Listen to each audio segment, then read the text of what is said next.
Hello everyone, welcome to my YouTube channel. जैसे कि मैंने आपको बताया था कि आप जो भी मेरे को क्वेश्चन करोगे इंस्टाग्राम पे, मैं सबका जवाब दूंगा आपको यूट्यूब पे एक लंबी वीडियो में, क्योंकि इंस्टाग्राम पे सबका जवाब देना वीडियो में या सबको रिप्लाई करना पॉसिबल नहीं होता। तो इसलिए मैं कोशिश करूंगा आपको गाइड करने के लिए स्पोर्ट्स से रिलेटेड जितनी भी इंफॉर्मेशन है, या फिर प्रैक्टिस के रिलेटेड या फिर सप्लीमेंट के रिलेटेड, जितना मैं कोशिश करूँगा कि जितना मैं आपको अच्छे से समझा सकूँ देसी लैंग्वेज में, देसी तरीके में, तो आपको मैं समझाऊँ। सबसे पहले जो क्वेश्चन है ये हिमांशु 800 मीटर, ये बोल रहे हैं कि सर मेरी 100 मीटर की जो स्पीड है वो नहीं आ रही, 400 और 600 मीटर की रेपिटेशन है वो लगा लेता हूँ, ऐसा क्यों? वो ऐसा इसलिए होता है कि जो आप गांव में जहाँ पर आप स्टार्ट करते हो अपना एथलेटिक का जो कैरियर होता है, आप वहाँ पे लंबा लंबा भागते हो, आप लॉन्ग डिस्टेंस पे फोकस करते हो रोड पे या कहीं पे भी। तो आप जो छोटे छोटे स्प्रिंट हैं या फिर एक्सरसाइज होती हैं स्पीड के लिए, जैसे कि हर्डल्स होगी, एजिलिटी वर्कआउट हो गया या फिर एक्सप्लोजिव वर्कआउट हो गया, उस पर ध्यान नहीं देते। तो साथ में उस पर फोकस करो, उससे आपके जो छोटे रेपिटेशन है वो भी अच्छे हो जाएंगे और उसके हमें फिर फायदा मिलेगा आगे जब हम मिडिल डिस्टेंस या लॉन्ग डिस्टेंस कोई भी इवेंट करेंगे। उसके बाद फिर प्रिंस शर्मा जो है ये बोल रहे हैं 800 मीटर का वर्कआउट सेंड कर दो। सबसे पहले आपको मैं क्लियर करना चाहता हूँ कि 800 मीटर का वर्कआउट कोई एक तरह का वर्कआउट नहीं होता कि एक वर्कआउट मैंने आपको बता दिया आप उसको फॉलो कर लोगे। हर एथलीट का हर बॉडी के हिसाब से अलग अलग फिटनेस के हिसाब से वर्कआउट बनता है। इसलिए मैं वर्कआउट आपको एक बार बता दूंगा, लेकिन आप वो वर्कआउट को फॉलो कर रहे हो नहीं कर रहे हो तो मेरे को पता नहीं चलेगा। जो मैं वर्कआउट करवाता हूँ अपने बच्चों को, जब मैं करता था, मेरे कोच थे जो, वो मेरा जो वर्कआउट था वो जैसे आज मैंने जो वर्कआउट किया है उसके बेस पे ही अगला वर्कआउट बनता था कि अगर मेरा वर्कआउट की रिकवरी है तो मैं अगला वर्कआउट अच्छा कर पाऊंगा, नहीं तो मैं रेस्ट जो एक दिन की बजाय 2 दिन का रेस्ट कर लूँगा। इसलिए वर्कआउट साथ साथ बनता है, वीकली भी बनाना बहुत मुश्किल होता है। तो इसलिए कोशिश यही होती है कि साथ के साथ बॉडी के हिसाब से वर्कआउट बताऊँ। मैं वर्कआउट आपको बता दूंगा लेकिन आप फॉलो नहीं कर पाओगे, आपका टाइम वेस्ट होगा। मैं इसलिए वर्कआउट आपको मतलब कि ऑनलाइन बताता नहीं हूँ, अगर बताता हूँ तो मैं डेली उसको फिर मतलब गाइड करता हूँ डे बाय डे। उसके बाद समीर सिंह है जो ये पूछ रहे हैं कि सप्लीमेंट एंड बेस्ट प्रोटीन के बारे में बताओ। पहले तो आपको ये पता होना चाहिए कि आपकी बॉडी में किस सप्लीमेंट की ज़रूरत है, आपकी बॉडी में किस चीज़ की कमी है। कई बच्चे प्रैक्टिस स्टार्ट करते ही सबसे पहले प्रोटीन लेते हैं। कई बार होता है कि उनकी बॉडी में प्रोटीन है जो हम जो डाइट खाते हैं उसी से पूरा हो जाता है। तो अगर हमारा प्रोटीन वैसे पूरा हो रहा है, प्रोटीन इनटेक हमारा पूरा है, तो हमें ज़रूरत नहीं है सप्लीमेंट लेने की। जो चीज़ हमारी बॉडी में कम है वही चीज़ अगर लेंगे हम तो ज़्यादा बेनिफिट होगा।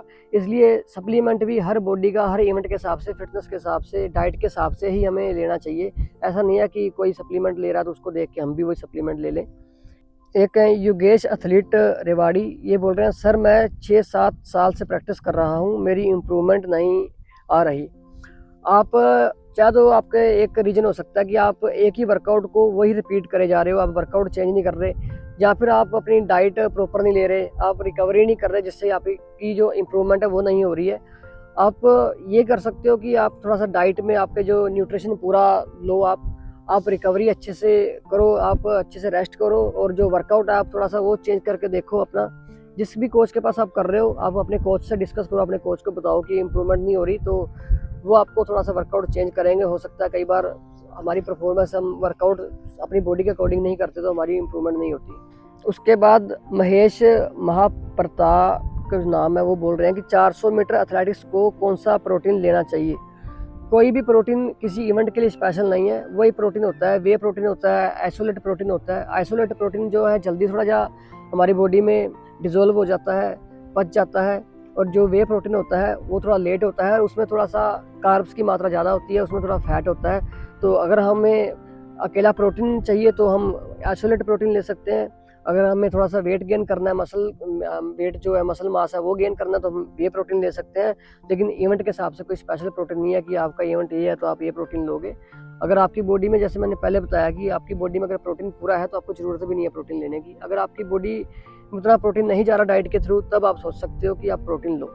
उसके बाद इट्स कृष्ण माथुर हैं, ये कह रहे हैं कि सर रनिंग करते समय सांस ज़्यादा फूलती है, क्या करें? रनिंग करते समय सबकी सांस फूलती है, आप अकेले नहीं हो जिसकी सांस फूलती है, मेरी भी फूलती है। जितने और एथलीट हैं जो अभी इंटरनेशनल लेवल पे भी खेल रहे हैं, सांस उनकी फूलती है। प्रैक्टिस करते रहो, रेगुलर प्रैक्टिस करो, धीरे धीरे अलग अलग अपनी प्रैक्टिस में जो चेंजेस हैं, स्पीड भी करो, इंड्योरेंस भी करो, थोड़ा सा स्ट्रेंथ भी करो, जिससे कि आपकी जो धीरे धीरे इंप्रूवमेंट होगी, आपकी जो लंग्स हैं उनकी कैपेसिटी बढ़ेगी। आपका जो हार्ट रेट है वो थोड़ा डाउन आएगा, आपके जो सांस कम चढ़ेंगे, ऑटोमेटिक आपकी बॉडी थकेगी कम तो सांस ऑटोमेटिक कम चढ़ेंगे। तो इसलिए धीरे धीरे आप करते रहो, आपका जो वर्कआउट है वो थोड़ा सा आप चेंज करो, थोड़ा लॉन्ग रनिंग भी करो, उसमें शॉर्ट रनिंग भी करो। वंश गुजर ये बोल रहे हैं कि मेरी एज 20 साल है, क्या मैं स्पोर्ट्स स्टार्ट कर सकता हूँ? स्पोर्ट्स स्टार्ट कर सकते हो, ऐसा नहीं है कि 20 साल के बाद स्पोर्ट्स नहीं कर सकते। बहुत सारे एग्जांपल हैं जिन्होंने 20 साल 22 साल के बाद स्पोर्ट्स स्टार्ट किया और बहुत अच्छे लेवल पे वो खेले हैं। लेकिन डिपेंड करता है कि आपकी जो फिजिकल फिटनेस है वो कैसी है। आपने पहले कोई अपने गांव में जहाँ स्कूल लेवल पे कुछ ना कुछ आपने कुछ गेम की है और आप एक्टिव फिजिकली, ऐसा नहीं है कि आप गेम आपने बिल्कुल भी कभी ग्राउंड में नहीं गए और आप 20 साल के बाद सोच रहे हो कि गेम स्टार्ट करेंगे और कुछ हम अच्छा कर लेंगे। क्योंकि किसी भी गेम को हम स्टार्ट करते हैं तो अब जो एक लेवल होता है जो उसको वहाँ तक पहुँचने के लिए हमें 4 से 5 साल लगते हैं और वहाँ तक पहुँचने के लिए बहुत सारा हमें सैक्रिफाइस करने पड़ते हैं, बहुत हार्ड वर्क करना पड़ता है। पेरेंट्स की सपोर्ट चाहिए, हमें फाइनेंशियल हमें सपोर्ट चाहिए। तो अगर आपके पास सब चीज़ें हैं और आप टाइम दे सकते हो तो आप कर सकते हो। वैसे अगर आप सोच रहे हो कि 1 साल में मैं चैंपियन बन जाऊँगा, नेशनल में मेडल ले आऊँगा, इंटरनेशनल खेल लूँगा, तो वो पॉसिबल नहीं है। तो इसलिए थोड़ा इतना आसान नहीं है स्पोर्ट्स की, इतने लेट स्टार्ट करके हम बहुत जल्दी सक्सेस हो जाएंगे। हो सकते हैं अगर हम पहले से फिजिकली फिट हैं, एक्टिव हैं और हमारे को सब चीज़ें मिल रही हैं टाइम टू टाइम, तो सब कुछ पॉसिबल है। कोई रघु पाला ये बोल रहे हैं कि भाई अभी मेरा 1500 मीटर का टाइम 5:15 आ रहा है और मेरा टाइम 4:30 कितने मंथ में आ सकता है? देखो, इसमें कोई भी आप इवेंट करते हो जहाँ आप प्रैक्टिस करते हो तो कोई इसमें फिक्स टाइम नहीं होता कि आज हमने अगर प्रैक्टिस स्टार्ट किया तो हम 1 मंथ में या 2 मंथ में या 6 मंथ में वहाँ पहुँच जाएंगे। अगर ऐसे पता हो तो फिर सभी स्पोर्ट्स कर लेंगे। इसलिए जैसे स्कूल में हम पढ़ाई करते हैं उसमें हमें पता होता है कि 1 साल के बाद एग्ज़ाम है, अगर हम वहाँ पे पास हो गए या फेल होंगे। इसमें हमें हो सकता है कि हम 1 महीने के अंदर वो जो आपका टारगेट है अचीव कर लो, जो आपका जो मतलब कि फिजिकल है, जो 1500 मीटर का जो आपने कहीं पे भी जहाँ 1600 मीटर भागनी है, हो सकता है आपका 1 साल लग जाए, हो सकता है आप उसको अचीव ना कर पाओ। इसलिए आप प्रैक्टिस करो, प्रैक्टिस के जो आप जो करने का तरीका है, जहाँ आपकी रिकवरी डाइट है, उससे आपका डिपेंड करता है कि आप कितनी जल्दी इम्प्रूव करते हो। लेकिन 5:15 से 4:30 अगर आप अच्छे से प्रैक्टिस करो, प्रोफेशनल किसी से गाइडेंस लेके और अच्छी डाइट खाओ तो आप 1-2 महीने के अंदर भी अचीव कर सकते हो। इतना कोई बड़ा टारगेट नहीं है ये। कर्ण मनहास से कह रहे हैं 1600 मीटर का वर्कआउट।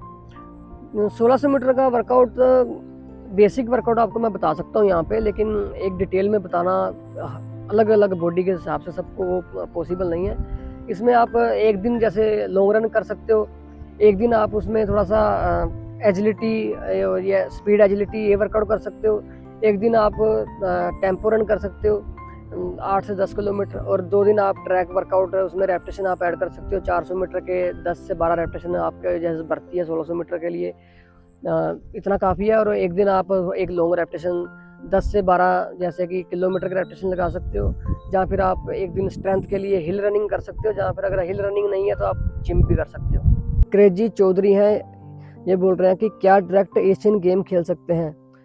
कोई भी कंपटीशन आपको खेलना है या किसी भी लेवल पे पहुंचना है तो उससे पहले जो छोटे लेवल होते हैं वो क्रॉस करने होते हैं। जैसे हम वीडियो गेम खेलते हैं या कोई भी गेम खेलते हैं फ़ोन में, तो उसमें लेवल 1, लेवल 2, लेवल 3 ऐसे हमें पार करने होते हैं, तब हम अगले लेवल पे पहुंचते हैं।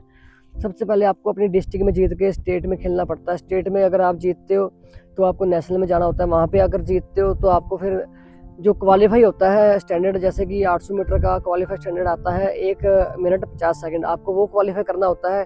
और जो फर्स्ट और सेकंड पोजीशन होती है वो आगे जाते हैं खेलने के लिए। ऐसे ही ओलंपिक का प्रोसेस है, ऐसे ही वर्ल्ड चैंपियनशिप का प्रोसेस है। कोई भी इंटरनेशनल कंपटीशन है उसके लिए पहले हमें नेशनल में जीतना पड़ता है, नेशनल में जीत के हम आगे जाते हैं। और नेशनल ऐसा नहीं है कि आप प्राइवेट नेशनल में कहीं पे पार्टिसिपेट कर लोगे, जहाँ कहीं पे भी आप जो वैलिड नहीं है, जहाँ वेरीफाइड नहीं है, नेशनल किसी फेडरेशन के इंडियन गवर्नमेंट के अंडर नहीं आता, आप उसमें पार्टिसिपेट कर लो और आप बोलो कि मैंने एशियन गेम में जाना है। जो कंपटीशन आपका वो सरकारी होना चाहिए, जो मतलब कि एफिलेटेड होना चाहिए सरकार से, जैसे ही एथलेटिक फेडरेशन ऑफ इंडिया है, रेसलिंग फेडरेशन ऑफ इंडिया है, ऐसे जो फेडरेशन है उनके अंडर आपको खेलने होते हैं, तब आप आगे इंटरनेशनल लेवल पे इंडिया को रिप्रेजेंट कर सकते हैं। आज के लिए इतना ही ये मैं आपको बता पाऊँगा और आपके जो क्वेश्चन है इतना ही जवाब दे पाऊँगा, क्योंकि वीडियो बहुत लंबी हो जाएगी। बाकी ऐसा नहीं है कि मैं बाकी जो बच्चे उन्होंने मेरे को क्वेश्चन किया मैं उनका जवाब नहीं दूंगा। आगे आने वाली वीडियो में जो क्वेश्चन के जवाब रह गए वो भी आपको दूंगा, और कोशिश करूंगा कि जितना जल्दी आपको वीक में या 10 दिन में एक बार ऐसी वीडियो बना के आपको हर क्वेश्चन का जवाब दे सकूं, ताकि आप कुछ ना कुछ उससे आपको इन्फॉर्मेशन मिले, आप सीख सको। और बाकी मैंने आपको बता ही दिया कि आगे आने वाली जो वीडियो होंगी उनमें मैं आपको सप्लीमेंट के बारे में या नेचुरल डाइट के बारे में, कि हमें हम सप्लीमेंट की जो नीड है वो हम नेचुरल डाइट से कैसे पूरी कर सकते हैं, हमें प्रोटीन किसको प्रोटीन लेना चाहिए किसको नहीं लेना चाहिए, किसकी कार्ब्स की नीड किसकी ज़्यादा किसकी कम है, कितना हम डाइट ले रहे हैं, हमें कितना प्रोटीन मिल रहा है, कितना कार्ब्स मिल रहा है। और जो वर्कआउट है वो सबको वर्कआउट उसमें फिटनेस के हिसाब से कोशिश करूँगा। अभी मैं इसलिए आपको पूरे जो वर्कआउट की इंफॉर्मेशन नहीं दे रहा या वर्कआउट नहीं बता रहा या सप्लीमेंट के बारे में नहीं बता रहा, क्योंकि अभी कुछ लोग जुड़ जाएंगे तो मैं चाहता हूँ कि ज़्यादा से ज़्यादा वो बच्चों तक वीडियो पहुँच सके, ज़्यादा से ज़्यादा उस चीज़ का फ़ायदा उठा सके। क्योंकि मैं भी मेहनत करके आपको वर्कआउट बताऊँगा या वर्कआउट बनाऊँगा तो वो ज़्यादा से ज़्यादा बच्चों तक पहुँचनी चाहिए।